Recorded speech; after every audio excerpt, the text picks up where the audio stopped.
میں جانتی ہوں اور میرا خیال ہے کہ جہانگیر جو کہہ رہا ہے اس میں کوئی حرج نہیں، نانو اس بار دھیمے لہجے میں بولی تھی۔ عمر حیران نظر آیا۔ آپ جانتی ہیں اور پھر بھی آپ کو اس بات میں کوئی حرج نظر نہیں آ رہا؟ عمر تمہیں شادی تو کرنا ہی ہے، تو پھر جہانگیر کی مرضی سے کرنے میں کیا حرج ہے؟ علیزہ نے ایک شوق کے عالم میں نانو کی طرف دیکھا تھا، مگر وہ اس کی طرف متوجہ نہیں تھی۔ آپ کے بیٹے نے ساری زندگی دوسرے لوگوں کو اپنے فائدے کے لیے استعمال کیا، اور گرینی میں ان لوگوں کی لسٹ میں شامل نہیں ہونا چاہتا۔ وہ تمہیں کیوں استعمال کرے گا؟ تم تو اس کے بیٹے ہو۔ ہر باپ اپنی اولاد کی شادی کے بارے میں سوچتا ہے، ہر باپ اپنی اولاد کی خوشی چاہتا ہے۔ ہر باپ نہیں گرینی، ہر باپ نہیں۔ کچھ باپ آپ کے بیٹے جیسے بھی ہوتے ہیں جو صرف اپنے بارے ہی میں سوچتے ہیں، صرف اپنی خوشی کا ہی خیال رکھتے ہیں۔ یہ جس سیاستدان کی بیٹی سے میری شادی کرنا چاہتے ہیں، میں اس سے شادی کرنا نہیں چاہتا۔ اگر بات خوشی کی ہے تو میں وہاں شادی کر کے خوش نہیں رہ سکتا۔ یہ میری خوشی کی خاطر مجھے مجبور نہ کریں۔ مگر گرینی، بات خوشی کی نہیں ہے، بات قیمت کی ہے۔ انہیں میری بہت اچھی قیمت مل رہی ہے اور یہ مجھے بیچ دینا چاہتے ہیں۔ عمر تم غلط کہہ رہے ہو، نانا نے اس کی بات کے جواب میں کہا تھا۔ میں غلط کہہ رہا ہوں؟ عمر استہزائی انداز میں ہنسا تھا۔ گرینی، میں غلط نہیں کہہ رہا اور آپ اپنے بیٹے کو مجھ سے زیادہ نہیں جانتی۔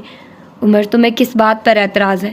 جہانگیر بتا رہا تھا کہ وہ لڑکی خوبصورت ہے، تعلیم یافتہ ہے، اس کا باپ منسٹر ہے، اس ملک کے چند نامی گرامی خاندانوں میں سے ایک ہے۔ تمہیں اور کیا چاہیے ہے؟ اس لڑکی سے شادی کر کے تمہارا اپنا کریئر بن جائے گا۔ مجھے کریئر نہیں بنانا ہے، مجھے کسی نامی گرامی خاندان کا حصہ نہیں بننا ہے۔ مجھے صرف آزادی چاہیے۔ آدھی زندگی باپ کے اشاروں پر ناچتے ہوئے گزار دی، باقی کی زندگی بیوی اور اس کے خاندان کے اشاروں پر ناچتے ہوئے نہیں گزارنا چاہتا۔ جس لڑکی کی خوبصورتی اور تعلیم کے بارے میں یہ آپ کو بتا رہے ہیں، اس کے بارے میں میں سب کچھ جانتا ہوں۔ اس کے کتنے بوائے فرینڈز ہیں اور اس کا باپ اسے مجھ سے کیوں بہانا چاہتا ہے، میں یہ بھی جانتا ہوں۔ عمر فضول باتیں مت کرو۔ تمہارا باپ تمہارے لیے کسی برے کریکٹر کی لڑکی کا انتخاب کیوں کرے گا؟ تمہیں ضرور کوئی غلط فہمی ہوئی ہوگی ہے۔ سامنے کھڑے ہیں یہ آپ کے، اس لڑکی کے بارے میں مجھ سے بھی زیادہ جانتے ہوں گے۔ آپ انہی سے پوچھ لیں، مجھ پر تو آپ کو یقین ہی نہیں ہے، تو ان سے پوچھیے کہ وہ کتنی با کردار ہے۔ اس نے تلخ لہجے میں کہتے ہوئے باپ کی طرف اشارہ کیا تھا۔ تم کتنے با کردار ہو؟ جہانگیر نے سرد لہجے میں اس سے پوچھا۔ اگر تم اس لڑکی کے بارے میں سب کچھ جانتے ہو تو میں بھی تمہارے بارے میں سب کچھ جانتا ہوں۔ آپ مجھ سے با کردار ہونے کے بارے میں سوال کیسے کر سکتے ہیں؟ آپ تو یہ سوال کرنے کے قابل ہی نہیں ہیں۔ میرا کردار اچھا نہیں ہے تو اپنے بارے میں کیا کہتے ہیں؟ فارن آفس کے ایک چپڑاسی کے سامنے بھی آپ کا نام لیا جائے گا تو وہ آپ کا کریکٹر سرٹیفکیٹ پیش کر دے گا۔ وہ اب آپے سے بالکل باہر ہو گیا چکا تھا۔ تم جس ماں کے بیٹے ہو، تم سے میں یہی سب کچھ توقع کر سکتا ہوں۔ انکل جہانگیر اب بفر اٹھے تھے۔ ماں کے بارے میں ایک لفظ نہیں، ایک لفظ نہیں۔ جس عورت سے آپ کا کوئی تعلق نہیں ہے اس کے بارے میں بات کرنے کا کوئی حق نہیں رکھتے آپ۔ میں نے 3 سال تک فارن سروس میں رہ کر آپ کے لیے بہت کچھ کیا ہے۔ میں نے اپنی ضمیر کو بالکل سلا دیا۔ آپ نے جس طرح چاہا مجھے استعمال کیا۔ آپ کی وجہ سے میرا کریئر خراب ہوا، میرا سروس ریکارڈ برا رہا، لیکن میں نے وہی کیا جو آپ نے کہا۔ مگر اب نہیں۔ ہر چیز کی ایک حد ہوتی ہے اور آپ کے نزدیک میری حیثیت ایک ربر اسٹیٹمنٹ سے زیادہ نہیں ہے۔ میری وجود کو استعمال کر کے آپ اپنی مرضی کے فیصلے نہیں کر سکتے۔ اب میں وہی کروں گا جو میں چاہوں گا، کچھ بھی آپ کی مرضی کے مطابق نہیں کروں گا۔ کیا کیا تم نے میرے لیے؟ کیا نہیں کیا میں نے آپ کے لیے؟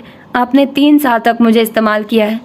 تم نے میرے لیے کچھ کر کے مجھ پر کوئی احسان نہیں کیا۔ تم جانتے ہو کہ جس جگہ تمہاری پوسٹنگ ہوئی ہے وہاں تم جیسے جونیئر آفیسر کی پوسٹنگ میری مدد کے بغیر کیسے ہو سکتی تھی؟ جو سٹارٹ میں نے تمہیں تمہاری سروس میں دیا وہ بہت کم لوگوں کو ملتا ہے، مگر تمہیں میرا کوئی احسان یاد ہی نہیں ہے۔ آپ نے میری پوسٹنگ اس لیے وہاں کروائی تاکہ آپ اس سیٹ کو اپنی مرضی کے مطابق استعمال کر سکیں۔ آپ مجھے فارن سروس میں لے کر ہی اس لیے آئے تھے تاکہ مجھے استعمال کر کے اپنے لیے کچھ اور فائدہ حاصل کر سکیں۔ تمہاری اس ضد کی وجہ سے جانتے ہو کہ مجھے کتنا نقصان پہنچ سکتا ہے؟ اس بار ان کا لہجہ قدرے نرم تھا۔ میری بلا سے آپ کو کیا نقصان پہنچتا ہے اور کتنا نقصان پہنچتا ہے یہ آپ کے سوچنے کی بات ہے، میری نہیں۔ وہ ابھی بھی اتنا ہی تلخ تھا۔ تم اس لڑکی سے شادی نہیں کرو گے؟ نہیں، میں کسی بھی قیمت پر شادی نہیں کروں گا۔ جانتے ہو اس لڑکی سے شادی کر کے تم کہاں پہنچ سکتے ہو؟ آپ میرا ہمدرد بننے کی کوشش مت کریں، میں اس سے شادی کر کے کہیں نہیں پہنچوں گا۔ ہاں، آپ کے سارے پرابلمز حل ہو جائیں گے۔ سروس میں آپ کو 2 سال کی ٹینشن مل جائے گی، آپ کے خلاف چلنے والی انکوائریز کی رپورٹس غائب ہو جائیں گی، ایمبیسی کے فنڈز میں کیا جانے والا بلنڈر گول ہو جائے گا، اور مستقبل کے جو پرمٹ اور کوٹے آپ کو چاہیے وہ بھی آپ کو مل جائیں گے، مگر مجھے اب آپ کے بلینک چیک نہیں بننا۔ تم اس سب کے لیے بہت پچھتاؤ گے، میں پہلے ہی بہت پچھتا چکا ہوں اور اب اور نہیں پچھتاؤں گا۔ میں تمہیں آسمان پر لے جانا چاہتا ہوں اور تم ایک گٹر کے کیڑے بن کر زندگی گزارنا چاہتے ہو۔ ہاں، آپ مجھے آسمان پر لے جانا چاہتے ہیں، لیکن میرے گلے میں پھندا ڈال کر مجھے اوپر اٹھانا چاہتے ہیں۔ میں جانتا ہوں میرے خلاف یہ سب کچھ تمہارے دماغ میں ڈالنے والا کون ہے۔ میں اس عورت کو دیکھ لوں گا، جہانگیر نے زہریلے لہجے میں کہا تھا۔ وہ عورت میری ماں ہے اور میں اس سے پچھلے 6 سال سے نہیں ملا، اور آپ کو جاننے کے لیے مجھے کسی سے کچھ سننے کی ضرورت نہیں ہے۔ اس کے بغیر ہی میں آپ کو بہت اچھی طرح سمجھ چکا ہوں۔ تمہیں یہ جو بولنا آ گیا ہے تو صرف میری وجہ ہے۔ میرے نام، میری مدد کے بغیر تم سے کوئی ہاتھ ملانا بھی پسند نہ کرے گا۔ آپ کا نام میرے لیے کسی فخر کا باعث نہیں ہے۔ آپ اپنی ریپوٹیشن بہت اچھی طرح جانتے ہیں، اور اسی ریپوٹیشن والے شخص کا حوالہ دینا بہت بڑی حماقت ہے، اور میں ایسی حماقت نہیں کرتا۔ عمر کو جہانگیر جیسے لڑکے کے بغیر بھی بہت سے لوگ جانتے ہیں، اور وہ اس کے بغیر بھی زندہ رہ سکتا ہے۔ اگر میرے نام کے ساتھ آپ کا نام ہے تو یہ میری مجبوری ہے، میری ضرورت نہیں۔ مجھے فورن سروس میں لا کر آپ نے میری جو فیور کی میں وہ لوٹا چکا ہوں۔ اب نہ تو آپ ہی میرے لیے کچھ کریں، نہ میں آپ کے لیے کروں گا۔ تم میرے کسی احسان کو لوٹا نہیں سکتے۔ میں نے تمہارے لیے جو کچھ کیا ہے وہ بہت کم لوگ اپنی اولاد کے لیے کرتے ہیں، اور جو کچھ تم بدلے میں میرے ساتھ کر رہے ہو وہ بھی کوئی اولاد بہت کم کرتی ہے۔ آپ نے میرے لیے ایسا کچھ بھی نہیں کیا جو دنیا سے انوکھا ہو۔ میں نے بچپن سے آج تک تمہاری ہر خواہش پوری کی، تم پر روپیہ پیسہ پانی کی طرح بہایا، سب سے اچھے انسٹیٹیوٹ میں تمہیں تعلیم دلوائی، تمہارا کریئر بنایا، اور تم کہتے ہو کہ میں نے تمہارے لیے کچھ نہیں کیا۔ آپ نے مجھ پر یہ ساری انویسٹمنٹ اپنے ہی فائدے کے لیے کی، مجھ پر روپیہ اس لیے بہایا تاکہ بعد میں آپ میری اچھی قیمت وصول کر سکیں، جس طرح اب آپ وصول کرنا چاہ رہے ہیں۔ آپ نے کوئی چیز بھی میری خوشی کے لیے نہیں کی، اپنے فائدہ اور نقصان کے لیے سوچ کر کی۔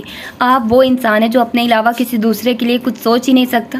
آپ کی ہر سوچ میں سے شروع ہوتی ہے اور میرے لیے پر ختم ہو جاتی ہے۔ آپ لوگوں سے تعلق تب تک رکھتے ہیں جب تک وہ آپ کے لیے فائدہ مند رہے۔ جب ان کی افادیت ختم ہو جاتی ہے تو آپ کے لیے ان کی اہمیت بھی ختم ہو جاتی ہے، اور ان لوگوں میں میں بھی شامل ہوں۔ اس کی تلخی بڑھتی ہی جا رہی تھی۔ جہانگیر نے اسے دیکھتے ہوئے کہا تھا، یہ مت بھولو کہ تم میری فیملی کا حصہ ہو۔ علیزہ نے عمر کے چہرے پر اضطراب دیکھا تھا۔ اور آپ بھی یہ نہ بھولیے کہ آپ کبھی فیملی مین ہو ہی نہیں سکتے۔ فیملی آپ کی سب سے آخری ترجیح ہے۔ اس نے عمر کو انگلی اٹھا کر کہتے ہوئے سنا، میرے بارے میں فتوے دینے کی کوشش مت کرو۔ میں کون ہوں اور کیا ہوں میں اچھی طرح سے جانتا ہوں۔ تم صرف اپنے بارے میں ہی بات کرو۔ کیوں بات نہ کی جائے آپ کے بارے میں؟ میں تم سے یہاں کوئی فضول بحث کرنے نہیں آیا ہوں۔ مجھے تم سے صرف ایک سوال کا جواب چاہیے، اور وہ بھی صرف ہاں میں۔ ان کا لہجہ بے حد سرد اور خشک تھا، اور میرا جواب نہیں میں ہے، وہ اتنا ہی بے خوف تھا۔ جہانگیر اسے چند لمحے سرخ آنکھوں سے گھورتے رہے۔ میں تمہیں اپنی جائیداد سے آگ کر دوں گا۔ میں بھی دیکھوں کہ میری مدد کے بغیر تم کیسے سروائیو کرتے ہو۔ مجھے آپ کی جائیداد میں سے کچھ نہیں چاہیے، مگر جو کچھ دادا نے آپ کے لیے چھوڑا ہے اس میں سے مجھے میرا حصہ چاہیے، خاص طور سے وہ بینک اکاؤنٹ جسے ان کی وصیت کے باوجود بھی میرے حوالے نہیں کیا۔ میں تمہیں ایک پیسہ بھی نہیں دوں گا۔ میں آپ سے بھیک نہیں مانگ رہا ہوں، اپنا حق مانگ رہا ہوں۔ وہ سب کچھ مانگ رہا ہوں جو آپ کا ہے ہی نہیں، جو پہلے سے ہی میرا ہے۔ کچھ بھی تمہارا نہیں ہے۔ کیوں میرا نہیں ہے؟ وہ یکدم چلایا تھا۔ تم میری بات نہیں مانو گے تو میں تمہیں کچھ نہیں دوں گا، نہ اپنی جائیداد سے، نہ پاپا کی جائیداد سے، جہانگیر نے زہریلے لہجے میں کہا تھا۔ میں اپنی پوری زندگی کسی سے نہیں سنی، اس لیے مجھے اس لفظ کی عادت ہی نہیں ہے۔ اب تم سے بھی یہ لفظ نہیں سن سکتا۔ بات اگر قیمت چکانے کی کرتے ہو تو ٹھیک ہے، پھر تم بھی قیمت چکا۔ تمہیں اپنے آپ پر خرچ کیا جانے والا روپیہ ایک انویسٹمنٹ لگتا ہے تو ٹھیک ہے، تم اسے انویسٹمنٹ سمجھو اور پھر مجھے اس پر منافع دو۔ اس شادی کی صورت میں وہ پھنکارے تھے، اور میں بھی یہ نہیں کروں گا، کبھی بھی نہیں کروں گا۔ آپ نے مجھ پر جو خرچ کیا اپنی مرضی سے کیا، میں نے آپ سے کچھ بھی خرچ کرنے کے لیے نہیں کہا، اور جو آپ نے کیا وہ ہر باپ کرتا ہے۔ آپ نے ایسا خاص کیا کیا جس کی قیمت میں آپ کو چکاؤں؟ تم تو مجھے اپنا باپ مانتے ہی نہیں، پھر کس حوالے سے ان ساری لگژریز کو اپنا حق سمجھتے ہو؟ تم میری بات نہیں مانو گے تو میں تمہیں سڑک پر لے آؤں گا، اور میں یہ بھی بھول جاؤں گا کہ تم سے کبھی میرا کوئی رشتہ تھا۔ میں پھر بھی آپ کی بات نہیں مانوں گا، اور جائیداد میں جو میرا حصہ ہے میں وہ بھی لوں گا۔ جو راستے آپ استعمال کریں گے وہ راستے میرے لیے بھی انجان نہیں ہیں۔ اگر تم یہ شادی نہیں کرتے تو وہ سارا روپیہ لوٹاؤ جو میں نے تم پر خرچ کیا ہے۔ پاپا کی جائیداد سے ملنے والا حصہ بھی انہی اخراجات میں آ جاتا ہے جو میں نے تم پر کیے تھے، اور اس کے علاوہ جو جتنی رقم تمہیں پے کرنی ہے وہ میرا وکیل بہت جلد بتا دے گا۔ اگر تم اپنے حصے کے لیے کورٹ میں جانا چاہتے ہو تو شوق سے جاؤ، میں بھی تو دیکھوں کہ تم کتنے پانی میں ہو۔ جہاں تک تمہارے کریئر کی بات ہے تو فورن سروس میں تم نے چھوڑ ہی دی ہے، اور تم سوچ رہے ہو کہ تم نے مجھ سے پیچھا چھڑا لیا، تم پولیس جوائن کر رہے ہو۔ اس کے بعد میں تمہیں بتاؤں گا کہ مجھ سے پیچھا چھڑانا آسان نہیں ہے۔ میری پہنچ جہاں تک ہے تم اس کا تصور بھی نہیں کر سکتے۔ جس شخص کی بیٹی سے تم شادی کرنے پر انکار کر رہے ہو وہ شخص میرے پیچھے ہٹ جانے پر تمہیں زندہ گاڑ دے گا۔ کریئر کی تو بات ہی نہ کرو۔ اس انکار کے بعد کم از کم اس ملک میں تمہارے لیے کوئی کریئر ہے، نہ ہی کوئی فیوچر۔ باہر تم رہنا نہیں چاہتے، اندر میں تمہیں رہنے نہیں دوں گا۔ جاب کے چند ہزار روپے میں تم گزارا نہیں کر سکتے۔ میری طرف سے اب دوبارہ تمہیں کسی قسم کی کوئی مدد نہیں ملے گی۔ تم اپنے جاب کے ذریعے پیسہ بنانے کی کوشش کرنا، اور یہ ہم ہونے ہی نہیں دیں گے۔ اور پھر 1 سال کے اندر اندر تم میرے پاس معافی مانگنے آؤ گے، تب تم میری ہر بات ماننے کے لیے تیار ہوگے، لیکن اس وقت میں تم پر تھوکوں گا بھی نہیں، اس کے بجائے تمہیں ٹھوکر ماروں گا۔ یہ ہے تمہارا برائٹ فیوچر جسے حاصل کرنے کے لیے تم فورن سروس چھوڑ کر یہاں آ گئے ہو۔ انکل جہانگیر کے لہجے میں بے حد زہر تھا۔ علیزہ ساکت کھڑی یہ سب کچھ دیکھ رہی تھی۔ نانو اس وقت بالکل ہی خاموش تھی، اور عمر کے چہرے پر تو اس وقت وحشت کے علاوہ اور کچھ دیکھ نہیں رہی تھی۔ وہ خاموشی سے گہرے سانس لے رہا تھا، مگر اس کی سرخ آنکھیں اور بھنجے ہوئے ہونٹ اسے پرسکون ظاہر نہیں کر رہے تھے۔ آپ اندازہ نہیں کر سکتے کہ اس بار آپ سے پیچھا چھڑانے کے لیے میں کس حد تک جا سکتا ہوں۔ وہ گھر آیا۔ میں تمہارے لیے کوئی جائے فرار ہی نہیں چھوڑوں گا، جہانگیر نے اتنے ہی سرد لہجے میں کہا تھا۔ آپ ہر راستہ بند نہیں کر سکتے، کوئی نہ کوئی راستہ تو ہر انسان کے پاس ہوتا ہے، میرے پاس بھی ہے۔ علیزہ نے اسے الٹے قدموں سے پیچھے جاتے اور کہتے ہوئے سنا تھا۔ اس نے انکل جہانگیر کے چہرے پر ایک زہریلی مسکراہٹ دیکھی تھی، اور پھر اس نے عمر جہانگیر کو بجلی کسی تیزی سے سائڈ ٹیبل کے دراز کھولتے اور ریوالور نکالتے دیکھا تھا۔ اگلے ہی لمحے اس نے اپنے وجود کو برف سے سرد ہوتے پایا تھا۔ عمر! اس کے حلق سے بے اختیار چیخ نکلی تھی۔ وہ اب بھی اس کی طرف متوجہ نہیں تھا، وہ ریوالور کا سیفٹی کیچ ہٹا رہا تھا۔ کمرے کے کونے میں وہی پلانٹ پڑا ہوا تھا جس کی ایک شاخ اس نے چند دن پہلے ہی کاٹ دی تھی، مگر حیرانی اسے پلانٹ کو دیکھ کر نہیں ہوئی، بلکہ ربر پلانٹ کی اس کاٹی جانے والی شاخ کو دیکھ کر ہوئی جو اس نے جان بوجھ کر کاٹ دی تھی، اور اس وقت وہ شاخ اس گملے میں ہی لگی ہوئی تھی۔ شاخ مرجھا چکی تھی، مگر اسے گملے سے نکال کر پھینکا نہیں گیا تھا۔ علیزہ کی شرمندگی میں ایک دم ہی ڈھیروں اضافہ ہو گیا۔ چند لمحے دروازے کے ہینڈل پر ہاتھ رکھ کے وہ اس شاخ کو دیکھتی رہی، پھر اس نے عمر کی طرف دیکھا تھا۔ وہ اس کی طرف متوجہ نہیں تھا، وہ تو اپنے بیگ سے چیزیں نکال رہا تھا۔ علیزہ کا ملال کچھ اور بڑھ گیا۔ پتہ نہیں عمر کو اس پودے سے کتنی محبت تھی، مجھے ایسا نہیں کرنا چاہیے تھا، اس نے ایک بار پھر شاخ کو دیکھتے ہوئے سوچا۔ اسی لمحہ عمر اس کی طرف متوجہ ہوا، اس کی نظروں کا تعاقب کرتے ہوئے۔ اس کی نظر بھی کمرے کے کونے تک گئی، اور علیزہ کو پلانٹ پر نظر جمائے دیکھ کر وہ سب کچھ سمجھ گیا۔ مجھے اپنی ہر چیز سے خاص قسم کی محبت ہوتی ہے، اس لیے میں انہیں ہمیشہ اپنے پاس رکھنا چاہتا ہوں، اور اسے بھی میں نے اس لیے وہاں لگایا تھا۔ علیزہ اس کی آواز پر چونکی، وہ اسی سے مخاطب تھا۔ مگر یہ تو خشک ہو رہی ہے، جب پوری طرح خشک ہو جائے گی تب پھینک دوں گا، اس نے بڑے ہی نارمل انداز میں علیزہ سے کہا، اور پھر ایک بار اپنے کام میں مصروف ہو گیا۔ علیزہ الجھن بھری نظروں سے کچھ دیر اسے دیکھتی رہی، اور پھر کمرے سے باہر نکل آئی۔ عمر کے واپس آ جانے سے نانو کا رویہ یکدم بالکل ٹھیک ہو گیا تھا۔ وہ اس پر علیزہ نے خدا کا شکر ادا کیا تھا۔ عمر کے پیپرز شروع ہو چکے تھے، اور ان دونوں کا سامنا بہت کم ہی ہوتا تھا۔ خود علیزہ بھی کالج جانا شروع کر چکی تھی اور اپنے سیمیسٹر کی تیاری میں مصروف تھی۔ اس رات جب 2 بجے کے قریب عمر سونے کی تیاری میں مصروف تھا، جب پیاس لگنے پر اس نے ریفریجریٹر میں پڑی ہوئی بوتل کو خالی پایا، اور پھر پانی پینے کے لیے وہ کچن کی طرف آیا تھا۔ لاؤنج میں سے گزرتے ہوئے وہ ٹھٹک کر رک گیا۔ لاؤنج میں ہلکی روشنی کا بلب آن تھا، اور اس کی روشنی میں اس نے کسی کو لاؤنج کا دروازہ کھولتے دیکھا۔ اسے پہچاننے میں دیر نہیں لگی، وہ علیزہ تھی، مگر رات کے اس وقت لاؤنج کے دروازے پر وہ کیا کر رہی ہے؟ اس نے حیرانی سے سوچا، اور آگے بڑھ کر لائٹ آن کر دی۔ اس کا خیال تھا کہ علیزہ واپس پلٹ کر دیکھے گی، مگر ایسا نہیں ہوا۔ واپس پلٹے بغیر وہ دروازہ کھول کر لاؤنج سے نکل گئی تھی۔ علیزہ! عمر نے کچھ حیران ہو کر اسے آواز دی مگر وہ متوجہ نہیں ہوئی۔ عمر کچھ حیران ہو کر خود بھی اس کے پیچھے لاؤنج کا دروازہ کھول کر باہر نکل آیا تھا۔ علیزہ آہستہ آہستہ مین گیٹ کی طرف جا رہی تھی۔ علیزہ، عمر نے ایک بار پھر اسے آواز دی مگر وہ متوجہ نہیں ہوئی۔ عمر کچھ اور حیران ہوا۔ وہ اب بھی گیٹ کی طرف چلتی جا رہی تھی۔ وہ کچھ پریشانی کے عالم میں اسے جاتا دیکھتا رہا۔ وہ اب گیٹ کے پاس پہنچ چکی تھی۔ گیٹ پر موجود چوکیدار کرسی سے اٹھ کر اس کے پاس آ گیا اور اسے کچھ کہہ رہا تھا مگر وہ گیٹ کی طرف بڑھ گئی تھی اور اب گیٹ کھولنے کی کوشش کر رہی تھی۔ عمر تیز قدموں کے ساتھ گیٹ کی طرف بڑھایا۔ چوکیدار کچھ سراسمہ نظر آ رہا تھا۔ جناب، یہ علیزہ بی بی گیٹ کھولنے کے لیے کہہ رہی ہیں، چوکیدار نے عمر کے آتے ہی اسے کہا۔ عمر اسے کچھ کہے بغیر علیزہ کی طرف بڑھ گیا۔ وہ گیٹ پر لگے ہوئے تالے کے ساتھ الجھی ہوئی تھی۔ علیزہ، کیا بات ہے؟ کہاں جانا چاہتی ہو؟ اس نے علیزہ سے پوچھا۔